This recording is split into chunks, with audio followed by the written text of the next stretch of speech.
Alors, nous sommes aujourd'hui le 21 août 2015 et je tiens à rendre grâce et gloire à Dieu sur un point.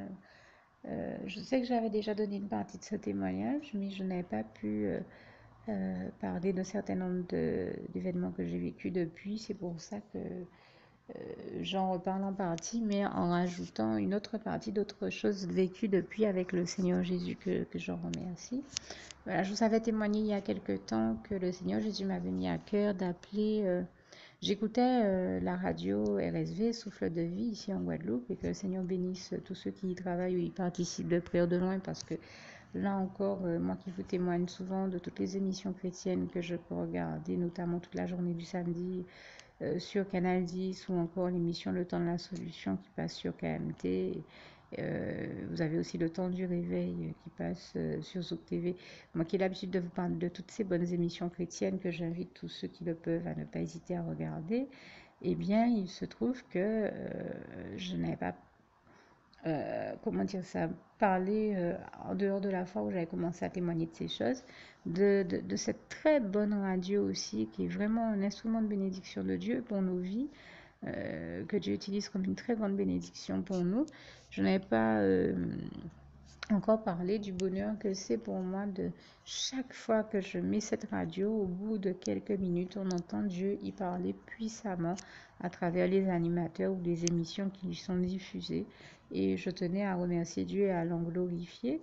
Et c'est ainsi qu'un jour, j'écoutais cette radio. Dieu m'a mis à cœur de mettre cette radio, moi qui l'écoute rarement. Et puis, je tombe sur une émission super intéressante et à la fin de l'émission, ben, Dieu a mis au cœur de l'animateur de dire que d'inviter tous ceux qui le peuvent ou qui en ont envie ou à qui Dieu a mis à cœur de le faire, d'appeler pour donner leur témoignage, faire un témoignage de quelque chose d'extraordinaire, de beau qu'ils ont vécu avec Dieu ou d'une fois où ils ont vu Dieu faire un miracle. Et ben moi, j'ai trouvé qu'il y a de très beaux témoignages et je me suis dit, je crois que j'ai déjà vécu beaucoup de belles choses avec Dieu parce que, en effet, j'ai eu l'occasion de voir Dieu faire des merveilles, des miracles et des prodiges extraordinaires dans ma vie et dans celle de beaucoup de personnes qui m'entourent, comme il est écrit en Job 5, versets 8 à 9. Et je continue à être émerveillée par la splendeur glorieuse de son règne, comme il est écrit dans le psaume 145, versets 8 à 21. Donc je me suis dit, je crois que je dois pouvoir au moins témoigner d'une à deux choses que j'ai vu le Seigneur faire qui étaient extraordinaires. Et donc j'ai appelé à la radio et j'ai témoigné d'une des fois où j'ai vécu quelque chose d'extraordinaire où je résumerai en disant que le diable avait envoyé des voleurs chez moi pour me tuer, mais Dieu m'a sauvé la vie. Il a envoyé ses anges pour me sauver la vie et en particulier, je pense, l'ange de l'Éternel qui a attrapé l'un des voleurs par le col de sa chemise et avec sa tête a fait voler en éclats tous les barreaux de ma clôture, de ma barrière, au point que, comme me disait quelqu'un, on en arrive à se demander, mais qu'est-ce qui est arrivé à ce voleur-là? Quelle chaleur était sur lui? Quel feu était sur lui pour qu'il soit retrouvé dans une situation où il était obligé de se dévêtir et de déposer sa chemise sur les barreaux de la barrière euh, qui était amoncelée à terre puisque l'ange que Dieu a envoyé a carrément utilisé sa tête pour faire voler tous les barreaux de ma barrière en éclats et les barreaux s'étaient amoncelés à terre et formaient un tas. Et le voleur, avant de partir, a déposé sa chemise et sa cagoule dessus, ce qui nous a bien démontré qu'on n'a pas rêvé, il y avait bien des voleurs. Et la chose la plus forte, c'est que euh, non seulement il s'est dévêtu, mais il n'a jamais pu rentrer pour voler comme il était venu le faire. Il s'est dépêché de repartir en laissant sa cagoule et ses vêtements. Tellement il a pris une déculottée extraordinaire. Et je rends grâce et gloire à Dieu. Et je tiens à signaler, à souligner ici que je témoigne de ces choses parce que je les ai réellement vécues. Et puis parce que nous savons aussi que comme il est écrit dans le psaume 34, versets 7 à 8, l'ange de l'Éternel campe auprès de ceux qui aiment Dieu et les arrache au danger. Mais je précise ici que toute la gloire en revient véritablement à Dieu, à Jésus-Christ, à son Saint-Esprit. Toute la gloire revient vraiment à Dieu parce que c'est Dieu qui a donné l'ordre à son ange. C'est Dieu qui, quand il a vu que j'étais en danger, a donné l'ordre à son ange de venir mener à bien cette opération. Mais en réalité, c'est Dieu qui m'a sauvé par ce biais-là. Donc toute la gloire lui en revient. Et je le dis pour que les choses soient claires, c'est toujours Dieu qui, pour nous sauver, donne des ordres à son ange, à l'ange de l'Éternel ou à ses anges. Donc ça nous démontre bien que nous n'avons pas à tomber dans les écueils et les mêmes erreurs que certains, dans le même égarement que certains qui se mettent à prier les anges au lieu de prier Dieu. Il s'agit de prier Dieu puisque c'est Dieu qui leur donne des ordres, c'est Dieu qui les a créés, c'est Dieu qui est leur maître et non l'inverse. Hein. Donc Dieu est tout-puissant, l'Éternel, notre merveilleux Dieu d'amour, est le seul Dieu vivant, tout-puissant et trois fois saint. Donc bien entendu, je ne me suis pas subitement mise à vénérer et à prier les anges. Je sais très bien que c'est Dieu qui m'aime, qui pour me bénir et me sauver la vie, avait envoyé ses anges pour me sauver. Mais toute la gloire en revient à Dieu et certainement pas l'inverse, aux anges. La gloire en revient véritablement à Dieu et à personne d'autre. Et donc, j'avais été tellement touchée par ce que j'avais vécu que j'ai appelé à la radio pour donner ce témoignage-là. À ma grande surprise, quelques minutes plus tard, environ peut-être 10 à 15, 20 minutes, on sonne à ma porte et ou plus précisément à mon portail que bien sûr Dieu a permis qu'il soit réparé après que les barreaux aient dû voler en éclats par rapport aux voleurs. Je remercie d'ailleurs le Seigneur pour ça aussi qui a fait réparer ce portail. Et on sonne à ma porte et là, qui est-ce que je vois? Une sœur que je n'avais pas vue depuis très longtemps, une sœur en Christ très chère à mon cœur que je n'avais pas vue depuis très longtemps, qui vient me voir et qui me dit figure-toi que je roulais sur la nationale qui passe derrière chez toi et j'allume ma radio puisqu'il y avait un embouteillage. Je me suis dit, au lieu de m'embêter, tiens, je vais mettre RSV et j'entends ta voix, je t'entends en train de donner ton témoignage.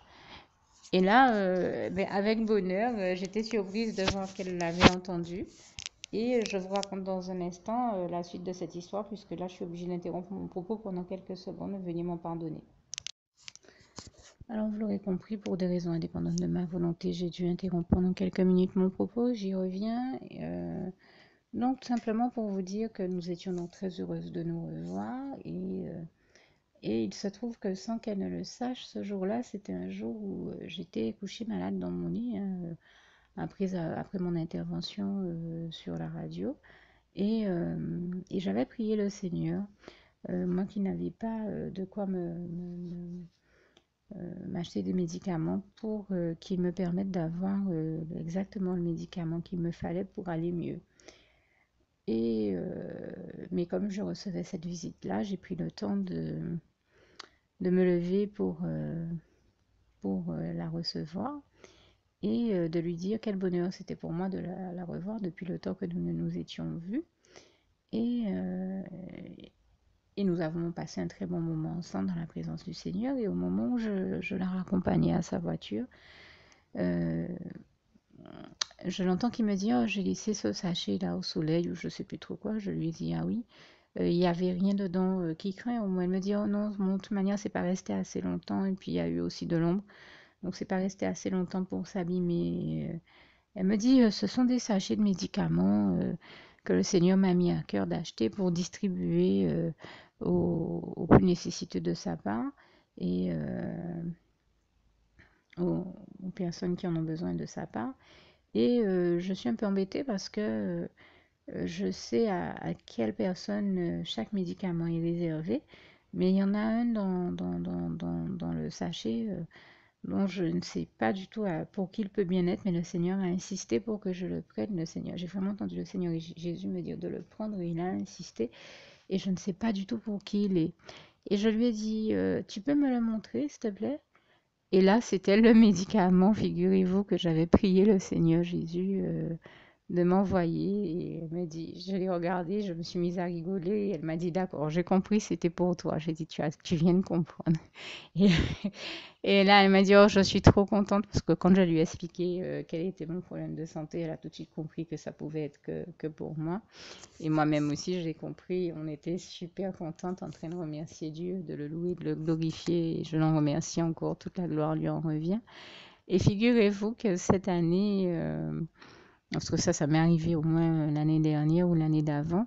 Mais figurez-vous que cette année, j'ai revécu un moment aussi beau alors que j'étais aux États-Unis. C'était un jour où nous avions prié le Seigneur Jésus, respectivement, les femmes du foyer chrétien où nous étions, pour recevoir certaines choses de lui.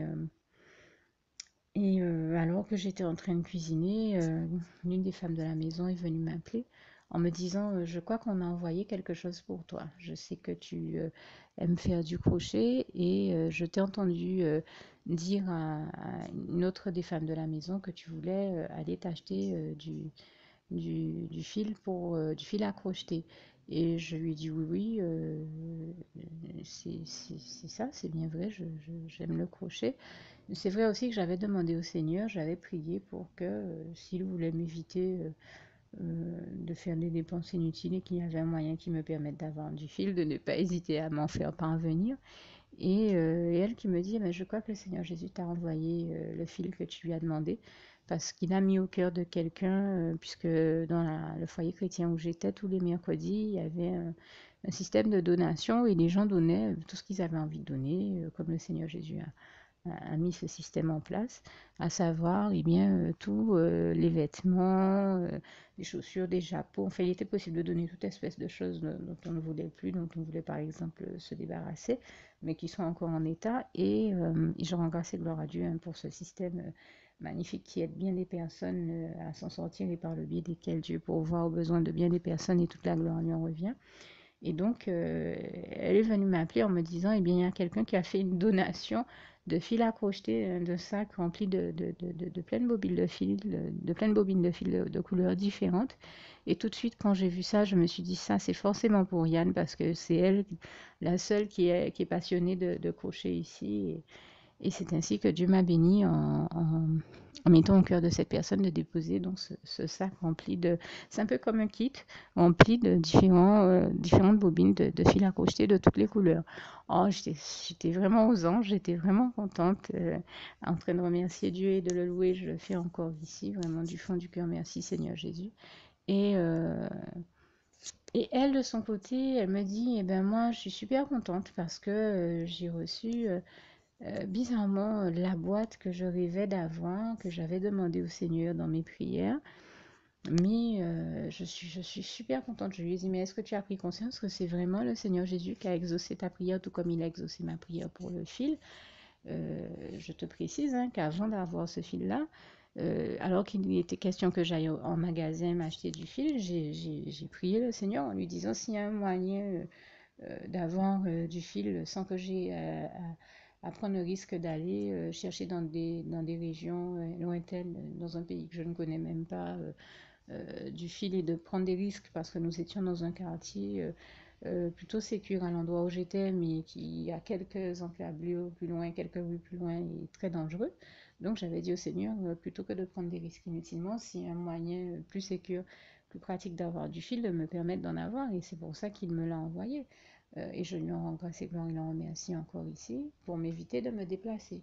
Je me suis même retrouvée à dire à la personne à qui je devais aller chercher ce fil que nous annulions la sortie que nous avions prévu de faire pour aller en prendre.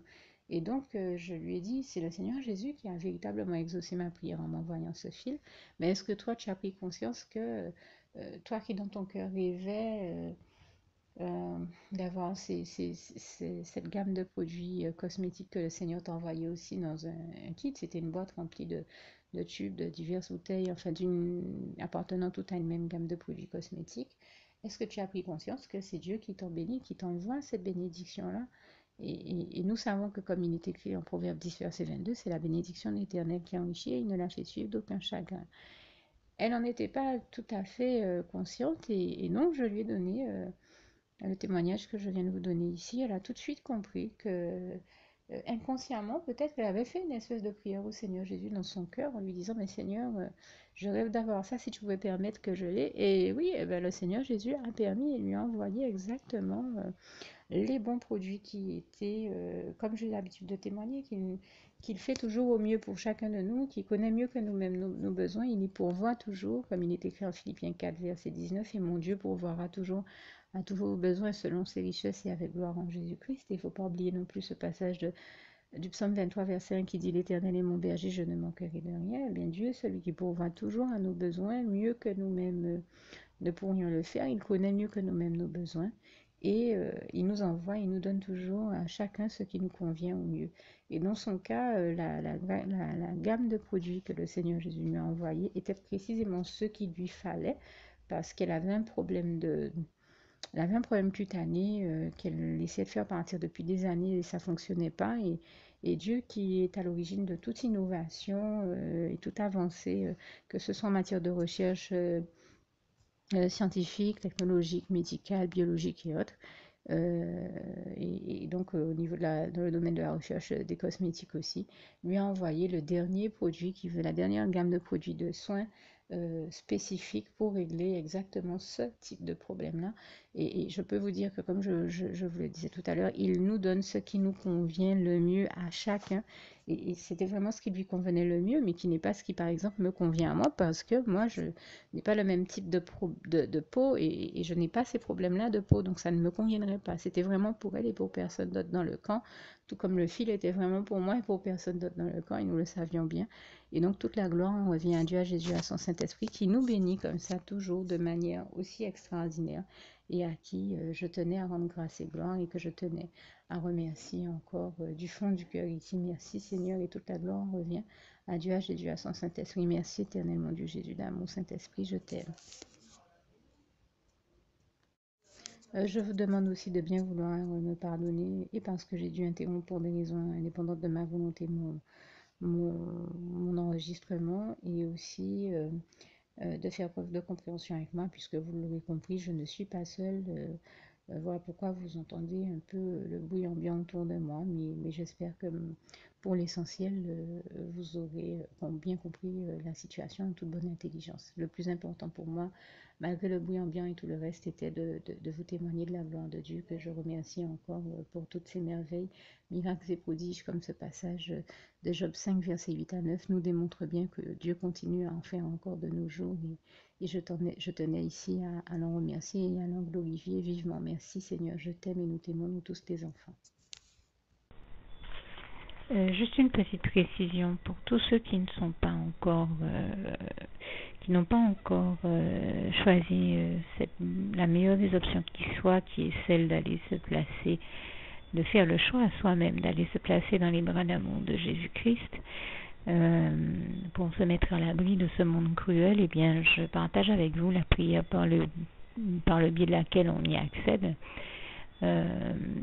Et commence par vous rappeler également ce passage de Jean 14, verset 6, où il est écrit que Jésus-Christ est le chemin, la vérité et la vie. Nul ne vient au Père, Dieu, sans passer par le Fils Jésus-Christ, bien sûr. Je le dis à ma manière, vous regarderez comme il est actuellement écrit dans vos Bibles, là encore. Et donc, n'hésitez pas à ouvrir vos cœurs à Dieu, à Jésus, à son Saint-Esprit, à être sincère avec lui et à lui adresser la prière qui suit, à lui dire tout simplement, Éternel mon Dieu, Seigneur Jésus-Christ, moi, un tel, vous dites votre nom et votre prénom, je t'accepte aujourd'hui comme mon sauveur personnel, le seul maître et roi de ma vie. Je remets toute ma vie entre tes mains puisqu'elle t'appartient, éternel mon Dieu, puisque tu l'as créée, cette vie. Donc tu en es donc le seul maître et propriétaire comme de tout ce qui existe dans tout l'univers. Je remets donc toute ma vie entre tes mains, je te la donne. Merci éternel mon Dieu aussi de permettre que cette vie que tu m'as donnée continue à être à ta gloire et que je continue à te servir, à t'appartenir pour l'éternité, d'éternité en éternité. Merci aussi, Seigneur, de faire que je continue donc à te servir et à t'appartenir pour l'éternité, d'éternité en éternité. Et aussi, Seigneur, de m'accorder la grâce de ton pardon et de ta miséricorde pour tous les péchés que j'ai commis tout au long de ma vie, jusqu'à la date d'aujourd'hui incluse. Et c'est au nom puissant du Seigneur Jésus-Christ que j'ai fait cette prière. Et à vous tous qui avez fait cette prière, je vous dis que Dieu vous bénisse abondamment, puissamment, richement. Et surtout, n'hésitez pas à la partager avec tous vos proches et contacts, amis, membres de vos familles, collègues, bien-aimés, tous ceux que vous aimez. Et surtout tous ceux à qui Dieu vous mettra à cœur, avec qui Dieu vous mettra à cœur de la partager. Et comme j'aime à le dire, si vous n'avez pas encore pris le temps de faire cette prière. Comprenez bien que voilà, ça ne vous coûte rien de la faire, c'est gratuit, c'est indolore, et que voilà, vous n'êtes pas obligé de me croire, mais moi il m'est arrivé tout comme vous de devoir faire cette prière un jour dans ma vie, et quand on m'a proposé de la faire, je me suis dit, et si c'était vrai, et si c'était vraiment Dieu qui, par ce biais-là, m'appelait à lui et me demandait de lui donner ma vie, de l'accepter, c'était Jésus qui était en train de vraiment me tendre la main et qui était en train de me demander de l'accepter comme mon sauveur personnel, je ne pourrais pas passer à côté de l'occasion de lui dire oui, parce qu'il faut aussi que je reste ouvert ou ouverte à ce que Dieu peut avoir à me dire. Il faut que je garde mon cœur et mon intellect ouvert à ce que Dieu peut avoir à me dire. Donc je me suis dit, je ne peux pas courir le risque de passer à côté de mon éternité, de passer à côté des meilleures choses de la vie, surtout si le maître et créateur de la vie m'appelle et cherche à me sauver. Pour être sauvé, il faut bien que je lui dise oui, que je souhaite qu'il me sauve. Oui, Seigneur Jésus-Christ, je t'accepte comme mon sauveur personnel. Et c'est le sens de cette prière. Et comme je dis, elle ne nous coûte rien à faire. Et puis surtout, moi je vous dis, du jour où je l'ai faite, j'ai vu Jésus changer ma vie en mieux sur tous les plans. Et donc je crois que ça ne vous coûte rien, ça ne vous coûte rien vous non plus de la faire et puis d'expérimenter, de regarder comment les choses vont se dérouler dans votre vie, de regarder Jésus changer votre vie en mieux, à vous aussi. Et voilà, d'en faire l'expérience. Et pour en faire l'expérience, il faut commencer par faire cette prière. Donc si vous ne l'avez pas encore dite, réembobinez tout simplement cette vidéo ou ce document si vous préférez, réécoutez-le et dites avec moi la prière que vous m'avez entendu mentionner. Et n'oubliez surtout jamais que tout est possible à celui qui croit en Dieu, en Jésus-Christ et en son Saint-Esprit, comme il est écrit en Marc 9, verset 23, et que tout est possible à Dieu, comme il est écrit en Marc 10, verset 27. Que Dieu vous bénisse donc et à bientôt.